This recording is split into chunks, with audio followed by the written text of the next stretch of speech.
الرجيم بسم الله الرحمن الرحيم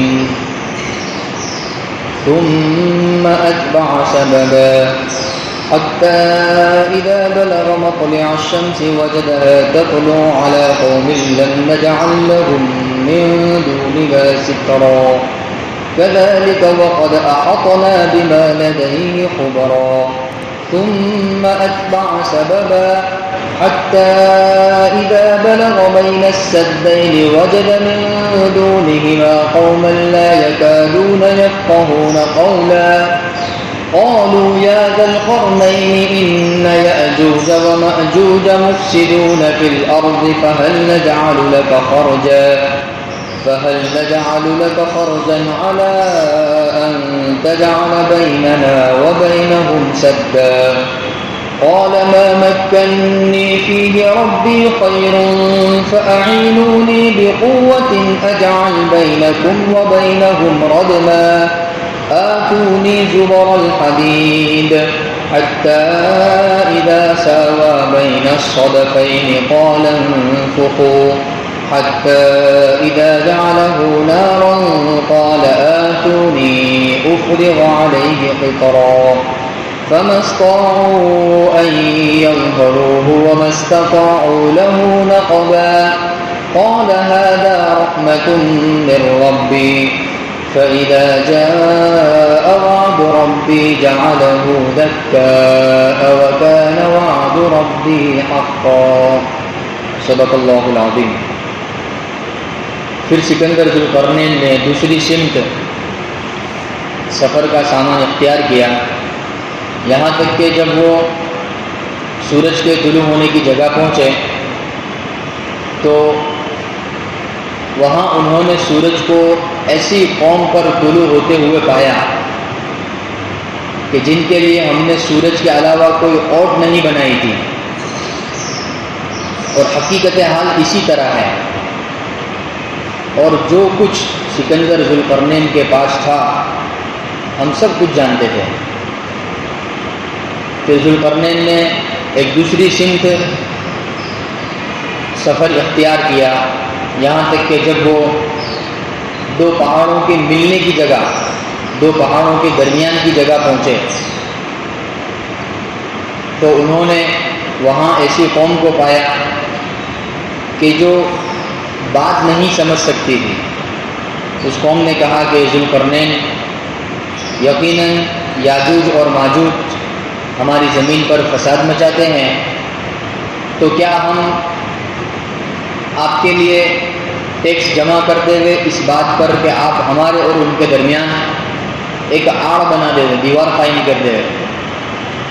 ذوالقرنین نے فرمایا کہ میرے رب نے جو قوت اور طاقت مجھے بخشی ہیں وہ میرے لیے زیادہ بہتر ہیں، بس تم قوت بازو کے ذریعے میری اعانت کرو، مدد کرو کہ میں تمہارے اور ان کے درمیان میں ایک مضبوط دیوار قائم کر دوں گا.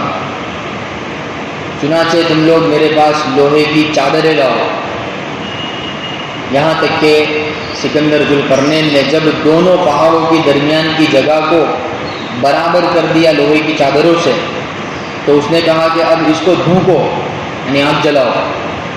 یہاں تک کہ جب انہوں نے اس کو آگ ہی بنا دیا تو سکندر ذوالقرنین نے کہا کہ میرے پاس پگھلا ہوا تانبا لاؤ کہ اس کو انڈیل دیا جائے، کہ اس کے بعد یاجوج ماجوج اس دیوار کے اوپر چڑھ نہیں سکیں گے اور نہ وہ اس کے اندر سوراخ کر سکیں گے، نقب زنی کر سکیں گے. پھر سکندر ذوالقرنین نے فرمایا کہ یہ تو میرے پروردگار کی جانب سے ایک خاص رحمت ہے، بس جب وہ چاہے گا اس کا، یعنی میرے رب کا وعدہ جب آئے گا، برحق ہو جائے گا تو اس کو ریزہ ریزہ کر دے گا، اور میرے پروردگار کا جو وعدہ ہے وہ بالکل برحق ہے. اللہ رب العزت نے سکندر ذوالقرنین کا واقعہ سورہ کہف کے بالکل اخیر میں ارشاد فرمایا، کیونکہ کفار مکہ کا سوال بھی تھا سکندر ذوالقرنین کے بارے میں کہ وہ کون سا بادشاہ تھا جس نے مشرق اور مغرب کا سفر کیا اور پوری دنیا پر حکومت کی. یہودیوں کی جانب سے سوال دیا گیا تھا اور کفار مکہ اللہ کے نبی صلی اللہ علیہ وسلم کی خدمت میں حاضر ہوئے تھے. اللہ رب العزت نے سکندر ذوالقرنین کے بارے میں کچھ احوال بیان کیے ان کی زندگی کے. 3 سفر کو اللہ رب العزت نے بیان فرمایا ہے. ایک سفر جو ان کا مغرب کی جانب ہوا ہے, ایک سفر ان کا مشرق کی جانب ہوا ہے سورج کے طلوع ہونے کی جانب, اور ایک سفر پہاڑی علاقے میں ہوا ہے جو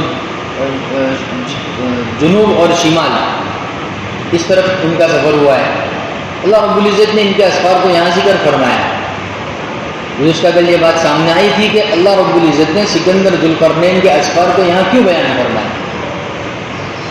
تو بنیادی جو وجہ ہے کہ پہلے سفر کے اندر سکندر ذوالقرنین کا سامنا ہوا تھا ایک ایسی قوم سے کہ جو بت پرستی کے اندر مبتلا تھی. اللہ رب العزت نے سکندر ذوالقرنین کو اختیار دیا تھا. جو مغرب کی جانب جو قوم ملی تھی ان کو بت پرستی میں مبتلا تھی, یعنی اللہ رب العزت کو چھوڑ کر غیر اللہ کی عبادت میں ملوث تھی. تو اللہ رب العزت نے اختیار دیا کہ تمہیں اختیار ہے, چاہے تو تم ان کو سزا دو, چاہے تو ان کے ساتھ بھلائی کا معاملہ کرو. تو وہاں سکندر ذوالقرنین نے اصول بیان کیا کہ پہلے میں ان کے سامنے توحید رکھوں گا, پہلے اللہ رب العزت کی معرفت ان کے سامنے رکھوں گا, اللہ رب العزت کی شریعت ان کو پہچانواؤں گا. اگر وہ مانتے ہیں, ایمان لے آتے ہیں, تو پھر ان کے لیے بہت ساری نعمتیں ہیں, ان کے لیے دروازے کھلے ہیں. اور اگر وہ نہیں مانتے ہیں تو پھر ان کو ان کے گناہوں کے مطابق کیا دی جائے گی, سزا دی جائے گی. دنیا کی سزا بھی ملے گی اور آخرت کی سزا بھی ملے گی. تو وہاں مفسرین نے ایک بنیادی اصول بیان کیا کہ سکندر ذوالقرنین رحمۃ اللہ علیہ کا جو اللہ رب العزت نے یہاں سفر بیان کیا مغرب کی جانب کا, اور ان کا جو سلوک تھا اس قوم کے ساتھ وہ دراصل حکومتی تدبیر کے اوپر مشتمل ہے. کہ موجودہ زمانے میں دنیا کے ممالک کے اندر جو حکومت قائم ہے, تو وہ حکومت قائم کرنے کے لیے یا حکومت پائیدار رہنے کے لیے لمبے سمے تک حکومت چلے, اس کے لیے جو حکمران ہوتے ہیں زیادہ سے زیادہ کیا تدبیریں کر سکتے ہیں.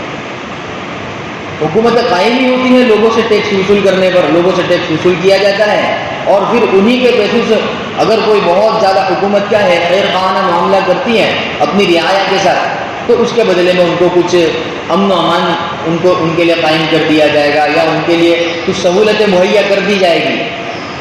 لیکن بنیادی طور پر انسانی زندگی کی آبیاری کے لیے جو بنیادی طور پر جو چیز ہے وہ ذہن کا سکون ہے, دل کا سکون ہے. وہ سکندر ذوالقرنین نے ان کے سامنے سب سے پہلے رکھا توحید, اللہ رب العزت کی شریعت. کہ جس طریقے سے اللہ رب العزت نے انسان کو دماغ دیا ہے, اسی طریقے سے اللہ رب العزت نے انسان کو دل بھی دیا ہے. جس طریقے سے انسان کو اللہ رب العزت نے جسم دیا ہے, اسی طریقے سے اللہ رب العزت نے انسان کو روح بھی دی ہے. تو دنیا کے جو ظاہری اسباب ہیں نا, یہ دماغ کو اور جسم کو تو سکون پہنچا سکتے ہیں, لیکن اندرونی جو سامان اللہ رب العزت نے دیا ہے, دل ہے, روح ہے, اس کو سکون کس سے ملے گا؟ اللہ کے دین سے ملے گا. اگر سکندر ذوالقرنین چاہتے تو وہیں ان کو سزا مل جاتی اور وہیں وہ نیست و نابود ہو جاتے, لیکن نہیں, انہوں نے دل اور روح کا سامان اختیار کیا اور یوں کہا کہ پہلے میں ان کے سامنے توحید پیش کروں گا, پہلے میں ان کو اللہ رب العزت کی شریعت سے آگاہ کروں گا تاکہ ان کے دل کو اطمینان ہو جائے, ان کی روح کو سکون مل جائے. پھر اس کے بعد اگر یہ لوگ سرکشی کرتے ہیں تو گویا کہ ان کی سرشت اور ان کی بنیاد ہی کے اندر خرابی ہے, فساد ہے, لہٰذا ایسے لوگوں کو کیا کر دیا جائے گا, پھر ختم کر دیا جائے. حکومت کی پالیسی اللہ رب العزت نے بیان فرمائی. اب اندازہ لگا رہا ہے, یعنی کہنے کا مطلب برائی تو ایک نہ ایک دن ختم ہو جائے گی, ایک نہ ایک دن حق پرستوں کے ہاتھ میں حکومت کا نظام آئے گا. اگر حق پرستوں کے ہاتھ میں حکومت کا نظام آتا ہے تو پھر وہ نظام کیسے سنبھالیں گے؟ اللہ رب العزت نے ارشاد فرمایا سکندر ذوالقرنین جیسا نظام سنبھالنا ہے اور ان کی طرح نظام حکومت قائم کرنا ہے. اور جناب ہماری زندگی میں نہیں تو ایک نہ ایک دن حضرت امام مہدی رضی اللہ تعالیٰ عنہ کیا ہوں گے؟ ظاہر ہوں گے. اور جس طریقے سے سکندر ذوالقرنین کے زمانے میں اللہ رب العزت نے ان کو اسباب مہیا فرمائے تھے, اللہ رب العزت نے پہلے ہی جہاں یہ واقعہ شروع ہوا وہاں اللہ رب العزت نے ارشاد فرمایا انا مکننا لہ فی الارض, کہ ہم نے سکندر ذوالقرنین کو زمین کے اندر ایک خاص قسم کی قوت عطا فرمائی, یعنی جس کو رعب اور دبدبا کہتے ہیں, جس کو ہماری زبان میں سکہ کہتے ہیں کہ بھائی ان کا سکہ چلتا ہے. تو سکندر ذوالقرنین رحمۃ اللہ علیہ جہاں نکل جاتے تھے, یا علیہ السلام نبی مانو تو علیہ السلام, اللہ کے ولی مانو تو رحمۃ اللہ علیہ, کسی کو اعتراض نہ ہو, وہ کہیں پہ بھی نکل جاتے تھے، وہاں ان کی حکومت قائم ہو جاتی تھی، کیونکہ ایک طرح کا رعب اور دبدبہ، انا مکننا لہو فی الارض، ہم نے زمین کے اندر حکم کیا دیا تھا؟ ایک رعب اور دبدبہ دیا تھا۔ اور ساتھ ساتھ میں اللہ رب العزت نے فرمایا آتیناہ من کل شیء سببا، ہر طرح کا ساز و سامان، ہر طرح کا حکومت قائم کرنے کے جتنے بھی ذرائع اور اسباب ہو سکتے تھے، اللہ رب العزت نے سب ان کو عطا فرمائے تھے۔ تو ان قریب اللہ رب العزت نے چاہا تو حضرت امام مہدی رضی اللہ عنہ ظاہر ہوں گے اور اسلامی حکومت اور اسلامی نظام قائم ہوگا۔ تو اگر حق پرستوں کے ہاتھ میں نظام آتا ہے اسلامی حکومت کا، تو پھر وہ کس طرح نظام چلائیں گے؟ اللہ رب العزت نے اصول بیان فرمایا۔ اور پھر دوسرا سفر جو سکندر ذوالقرنین کا ہوا ہے، وہ کون سی جانب ہوا ہے؟ سورج کے طلوع ہونے کی جانب ہوا ہے۔ اب سورج طلوع ہونے کی جانب انہوں نے ایک قوم کو دیکھا کہ لم نجعل له من دونها سترا، کہ سورج کے علاوہ ان کے پاس جسم کو ڈھانکنے کے لیے کوئی آڑ نہیں تھی، گویا کہ ان کے اور اس طرف جو بندہ کھڑا ہوگا ان کے اور اس قوم کے درمیان میں سورج حائل تھا۔ اس طرح کی اللہ رب العزت کی زمین کی اس طرح کیفیت، اللہ رب العزت ہر چیز پر قدرت رکھتا ہے۔ تو اس طرح کی قوم وہاں پر انہوں نے پایا، اس قوم کے کیا حال احوال تھے اللہ نے وہ بیان نہیں فرمایا، صرف اتنا ارشاد فرمایا کہ وہاں سکندر ذوالقرنین نے سورج کو ایسی قوم پر طلوع ہوتے ہوئے دیکھا کہ اس قوم کے لیے سورج کے علاوہ کوئی آڑ کی چیز نہیں تھی، یعنی وہ اپنے جسموں کو ڈھانپ رہے تھے سورج کے ذریعے، وہ اپنے جسموں کو چھپا رہے تھے کس کے ذریعے؟ سورج کے ذریعے۔ گویا کہ وہ ایک ایسے علاقے میں وہ قوم بسی ہوگی، بالکل نہ ان کے پاس پہننے کا لیے کپڑا ہے، یعنی بالکل تہذیب اور تمدن سے دور، جیسے ہمارے زمانے میں آدیواسی ہوتے ہیں جنگلوں کے اندر رہنے والے جو ہوتے ہیں، تو ان کے پاس رہنے کے لیے مکان نہیں ہوتا ہے، پہننے کے لیے کپڑا نہیں ہوتا ہے، وہ بالکل جانوروں جیسی زندگی ہوتی ہے۔ جیسے جانور ہے، جانور تھوڑی کوئی کپڑا پہنتا ہے، جانور تھوڑی اپنے رہنے کے لیے کوئی مکان بناتا ہے۔ اس طرح کی ایک قوم کا تذکرہ اللہ رب العزت نے فرما دیا۔ تو دوسرا جو ان کا سفر ہوا اس کے اندر اللہ رب العزت نے کوئی خاص تفصیل بیان نہیں فرمائی۔ پھر اس کے بعد اللہ رب العزت نے فوراً ان کا تیسرا سفر ارشاد فرمایا۔ یہ تیسرا سفر بہت زیادہ خاص ہے، اور موجودہ زمانہ جو دجالی فتنہ جو چل رہا ہے، موجودہ دور، اس کو دجالی دور کہتے ہیں جناب۔ اس کو کون سا دور کہتے ہیں؟ دجالی دور چل رہا ہے۔ اس تیسرے سفر کو اس دجالی دور کے ساتھ خاصی مناسبت ہے، اور جو حالات اور جو مناظر اللہ رب العزت نے اس تیسرے سفر میں بیان فرمائے ہیں موجودہ زمانے میں پیش آئے، بالکل پیش آئے۔ اللہ رب العزت نے فرمایا کہ پھر ثم اتبع سببا، پھر سکندر ذوالقرنین چلیں، تیسرا انہوں نے سفر کا سامان اختیار کیا، حتی اذا بلغ بین السدین، یہاں تک کہ وہ دو پہاڑی سلسلے کے علاقے میں پہنچے، تو وہاں انہوں نے ایک قوم کو پایا۔ وہاں پر بھی ایک قوم، دیکھو تینوں سفر کے اندر ان کو الگ الگ قومیں مل رہی ہیں۔ مغرب کی جانب سفر ہوا، وہاں ایک قوم ملی جو بت پرستی کے اندر مبتلا تھی۔ پھر مشرق کی جانب سورج کے طلوع ہونے کی جگہ سفر کیا، وہاں ایک قوم ان کو ملی کہ جو سورج سے آڑ کر رہی تھی۔ اور اب یہ پہاڑی سلسلے کی جانب سفر کر رہے ہیں، یہاں پر بھی ایک قوم سے ملاقات ہو رہی ہے۔ یہ قوموں سے کیوں ملاقات ہو رہی ہے؟ کیونکہ حکومتی نظام سنبھالنا ہے نا۔ اب حکومت کہاں قائم ہوگی؟ قوموں پر ہی تو حکومت قائم ہوگی۔ بھائی اللہ رب العزت نے انسان کو اپنا خلیفہ بنایا، تو خلیفہ کس چیز پر بنایا؟ انسانیت کو تو خلیفہ بنایا ہے، آدم کی اولاد پر ہی تو خلیفہ بنایا ہے۔ سکندر ذوالقرنین دنیا کے بادشاہ گزرے ہیں، اور ان کو بادشاہت کس پر کرنی ہے؟ قوموں پر کرنی ہے۔ تو ان کے اسفار کے اندر ملاقات کس سے ہو رہی ہے؟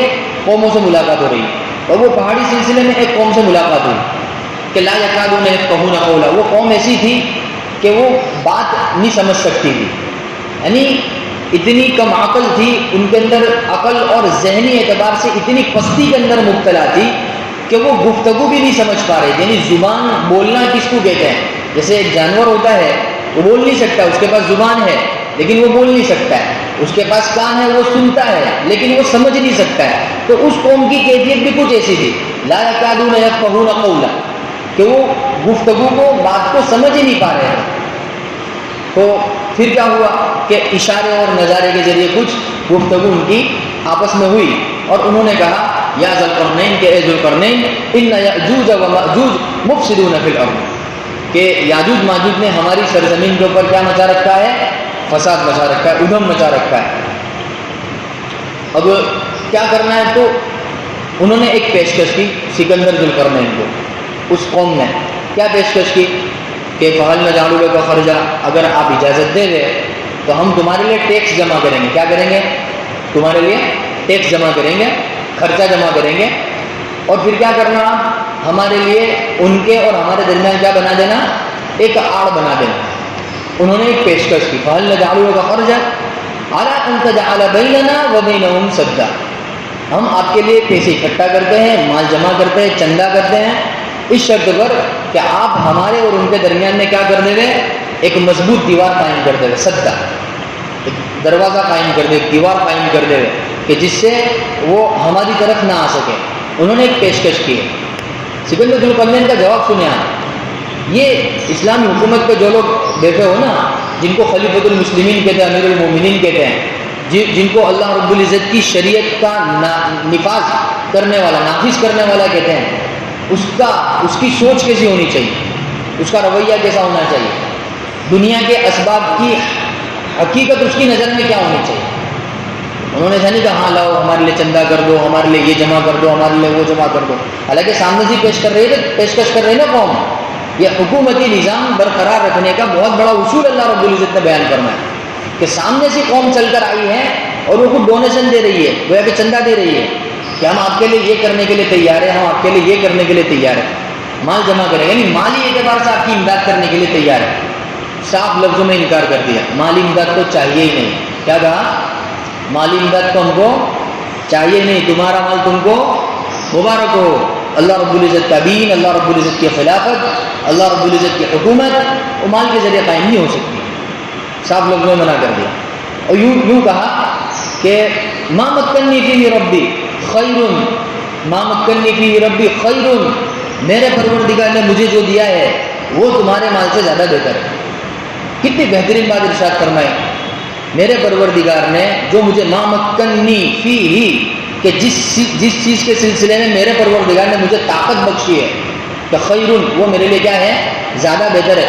اور یقیناً یہی جواب حضرت سلیمان علیہ السلام کا بھی تھا جب ان کی حکومت قائم، وہ بھی پوری دنیا کے بادشاہ گزرے، یہ بھی پوری دنیا کے بادشاہ گزرے۔ اور اسی طریقے سے حضرت سلیمان علیہ السلام کے والد محترم حضرت داؤد علیہ السلام، جن کے لیے اللہ رب العزت نے فرمایا وَأَصَلْنَا لَهُ عَيْنَ الْقِطْرَةِ، کہ اللہ رب العزت نے ان کے لیے تانبا، پگھلا ہوا تانبا، اس کی گویا کہ ایک سیلاب ان کے لیے جاری کر دیا تھا۔ تو انبیاء علیہ السلام جو ہوتے ہیں نا، تو دنیا کی اسباب کی حقیقت ان کی نظر میں کچھ بھی نہیں ہوتی، اللہ رب العزت کی جانب سے جو نعمتیں ان کو عطا ہوئی رہتی ہے وہ اس کے اوپر ڈیپینڈڈ ہوتا ہے، اس کے اوپر کیا ہے؟ بالکل جمے ہوئے رہتے ہیں۔ اس لیے ان کا جملہ کیا ارشاد فرمایا کہ جو تم نے مال کی پیشکش ہوئی ہے تو وہ تو ما مکنی فیہ ربی خیر، تو جو تم مال کی پیشکش کر رہے ہو اس کے مقابلے میں میرے پروردگار نے مجھے جو دیا ہے وہ میرے لیے زیادہ بہتر ہے۔ تم مدد ہی کرنا چاہتے ہو تو فَأَعِنُونِي بِقُوَّةٍ، اپنی بازو کی طاقت سے میری مدد کرو۔ یعنی ایسا نہیں کہ مال دے کے چھوٹو گئے، ایسا نہیں ہوتا ہے نا بہت سی جگہ، ابھی مزاج بنا ہوا ہے لوگوں کا، ابھی یہ بقرہ عید کا موقع گیا، بہت سے لوگوں کا مزاج بنا ہوا ہے کہ کیا جانور لانے کا نہیں، کیا قربانی کرنے کی، اس سے لکھا تھا انہیں پیسے دے کے چھوٹے، تو ان کو جانے نہیں دیا سکندر ذوالقرنین نے، بھائی غرض تمہاری ہے یاجوج ماجوج سے تم کو بچنا ہے تو تم پیسے دے کے چھوٹا ہونا چاہتے ہو؟ نہیں، اگر تم میری مدد ہی کرنا چاہتے ہو تو تمہیں خود اس میں شرکت کرنی پڑے گی۔ فَأَعِنُونِي بِقُوَّةٍ، اپنی قوت بازو کے ذریعے کیا کرو؟ تم مدد کرو۔ اچھا پھر کیا مدد کرنی ہے؟ کہ اگر تم میری مدد کرو گے اس اعتبار سے تو اجعل بینکم وبینہم ردما، تو میں تمہارے اور ان کے درمیان میں ایک مضبوط آہنی دیوار قائم کر دوں گا۔ اب مدد لے رہے سکندر ذوالقرنین۔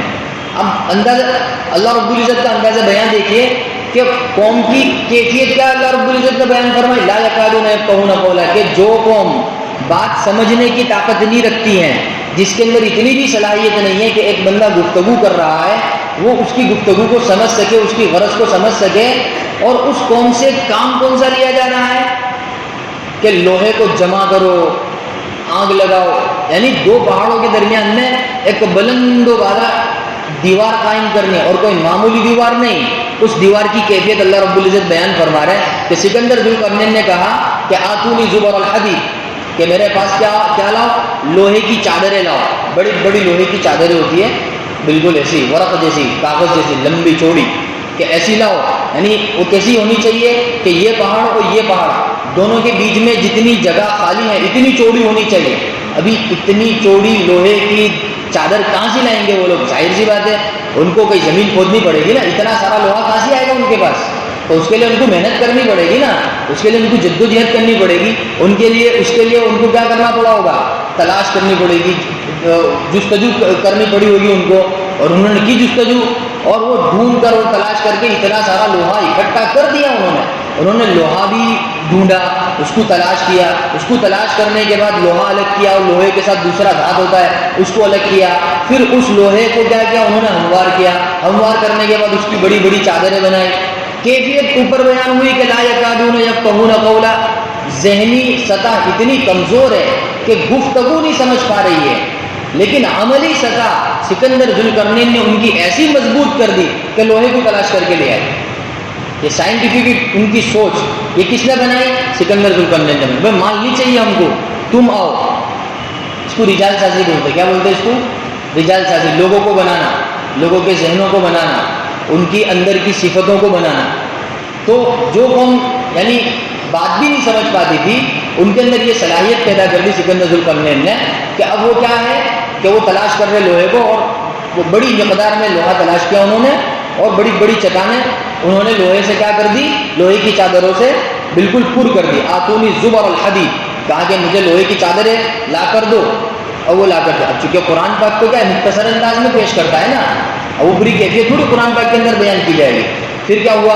حتی اذا ساوا بین الصدفین. یہ بھی کمال کی بات ہے کہ دو پہاڑوں کے درمیان کی جگہ کو صرف لوہے سے بھر دیا, اور اونچے اونچے پہاڑ جناب, کوئی ہماری یہ چھوٹے چھوٹے سائز کے پہاڑ نہیں, بلکہ اونچے اونچے پہاڑ, اونچی چوٹی کے پہاڑ. کیا؟ حتی اذا ساوا بین الصدفین, دونوں چٹانوں کی کناروں کو آپس میں ملا دیا, گویا کہ بالکل پل جیسا ہو گیا ہے نا. یہ کنارے سے وہ کنارے, جیسے برج ہوتا ہے نا, تو یہ کنارے سے وہ کنارے مل جاتے, اور پورا انہوں نے کیا کر دیا, پر کر دیا. اور پھر کیا کہا؟ قولا انفخوا, اب کیا کرو, دھوکو یعنی پھونکو, آنکھ جلاؤ. آنکھ جلائی گئی اس کے اندر. اب اندازہ لگائیے اتنا بڑا لوہا, اتنی بڑی سائز کا ایک مکان ہے, ایک جگہ ہے, اس کے اندر اتنا سارا لوہا ڈالا گیا ہے, اس کے اندر آگ لگانا یعنی کتنا بڑا مشکل کام ہے. اور اس قوم نے اس کو انجام دیا جو گفتگو بھی سمجھ نہیں پا رہی ہے. انہوں نے کیسی تدبیریں اختیار کی ہوگی, اور کیسا انہوں نے اپنا دماغ لگایا ہوگا کہ جس کی وجہ سے لوہے کو انہوں نے کیا کیا؟ آگے اللہ رب العزت نے فرمایا حتی اذا جعلہ نارا, ایسی آگ لگائی انہوں نے کہ گویا لوہا آگ بن گیا. لوہا کیا بن گیا؟ آگ بن گیا. اب فرمایا قال آتونی افرغ علیہ قطرا, اور پھر آخر میں فرمایا کہ اب تانبا, پگھلا ہوا تانبا لاؤ. کیا لاؤ؟ گویا کہ اب تانبے کو تلاش کرو. اب کیا کرو؟ تانبے کو تلاش کرو. اور تانبا بھی اتنی مقدار میں چاہیے کہ وہ اوپر کی چوٹی سے لے کر اس کی زمین کی جڑ تک پورا پگھلا ہوا اندر تک پہنچ جائے. جیسے درخت کے اندر پانی ڈالتے ہیں تو پانی ٹھیک جڑ کے اندر تک جاتا ہے نا, تو درخت تو مضبوط ہوتا ہے. تو کہتے ہیں اس کو مضبوط کرنے کے لیے کس کی ضرورت پڑے گی؟ کھاد کے طور پر کہ پگھلے ہوئے تانبے کی ضرورت پڑے گی, جس کو ہماری اصطلاح میں کہتے ہیں سیسا پگھلائی ہوئی دیوار, ہے نا, ایسی کہاوت ہے. تو کہا کہ پگھلا ہوا تانبا لے کر آؤ, اور وہ انہوں نے تانبا تلاش کیا, تلاش کر کے لائے, اس کو پگھلایا. اور کتنی مقدار میں پگھلایا ہوگا, اور اس تانبے کو پگھلانے کے لیے کیا اسباب اختیار کیا ہوگا, ہم تصور نہیں کر سکتے جناب. اور لوگ کہتے ہیں سائنس ہے, ٹیکنالوجی ہے, ذرا کر کے دکھاؤ. اور دیوار ایسی مضبوط ہوئی ہے, اور ایسی اس کے اندر آج کے زمانے کی کیا ٹیکنالوجی, اور آج کے زمانے کے کیا مشینری, اور آج کے زمانے میں انسان اتنا اتھل کود کر رہا ہے, کیا ہے کیا. اللہ رب العزت نے اس کو بیان صاف لفظوں میں, اللہ رب العزت نے اپنی قدرت کو اور اپنے بندوں میں سے ایک ادنا قسم کے بندے کے ذریعے اللہ رب العزت نے کیا کیا ہے, اپنی قدرت کا مظاہرہ کیا ہے. کہ دیکھو کہ اس کے صدقے دفعل میں کہ یہ دیوار قائم ہوئی کہ فمستطاعوا ان یظہروا, کہ پھر یاجوج ماجوج جو ہے وہ اس کے اوپر چڑھنے کی بھی طاقت نہیں رکھتی. یعنی وہ دیوار اتنی چکنی تھی, وہ جو تانبا ڈالا گیا ہے اس کے اندر, تو جس کی وجہ سے دیوار کیا ہو گئی ہے, چکنی ہو گئی ہے. اب وہ سیڑھی رکھ کے بھی نہیں چڑھ سکتے اس کے اوپر, اور اونچی اتنی ہے کہ وہ گھل مل کر بھی اوپر چڑھنا چاہے تب بھی نہیں چڑھ سکتے ہیں. اور چوڑی اتنی ہے کہ اس کے اندر سوراخ کرنا چاہے تو سوراخ بھی نہیں کر سکتے. وَمَسْتَطَاعُوا لَهُ نَقَبًا وَمَسْتَطَاعُوا لَهُ نَقَبًا, وہ نقب زنی بھی نہیں کر سکتے اس کے اندر. بھائی دیوار ہوئے تو دیوار یا تو ٹوٹ سکتی ہے, یا دیوار کے اندر کیا کر سکتے ہیں, سوراخ کر سکتے ہیں. اللہ رب العزت نے دونوں کی نفی کر دی. وہ کون سا زمانہ ہے؟ حضرت ابراہیم علیہ السلام کا زمانہ ہے. آج کے زمانے سے کتنے ہزار سال پہلے ہوئے ہیں, ہاں، اور ایسی دیوار قائم کی ہیں، آج کے زمانے کی ٹیکنالوجی قائم کر سکے گی؟ آج کے زمانے میں جو یہ اتنے سارے کہتے ہیں کہ بھائی ہم نے اتنی ترقی کر لی، ہم چاند پہ پہنچ گئے، یہاں پہنچ گئے، وہاں پہنچ گئے، وہ اللہ رب العزت کی اس قدرت کا مقابلہ کر سکتے ہیں؟ یہ تو اللہ رب العزت کے بندوں میں سے ایک بندے کے ذریعے اللہ نے خدمت انجام دی. ایک بندے، اگر سکندر ذوالقرنین اللہ کے بندوں میں سے ایک بندے ہی ہے نا. اللہ رب العزت کی بہت ساری قدرتیں ہیں، ان تمام قدرتوں میں سے ایک ادنا سا نمونہ ہے. یہ کیا ہے؟ یہ ادنا سا نمونہ ہے. اور پھر وہ یاجوج ماجوج کی کیا احوال ہے اور وہ قوم کا کیا ہوا، انشاءاللہ آئندہ کل یہ تفسیر کے اندر آئے گا. اللہ کرے ہمیں بات سمجھ نہ آ جائے، اور اللہ رب العزت نے جو یہاں سمجھانا چاہا ہے اللہ کرے امت مسلمہ وہ سمجھ جائے.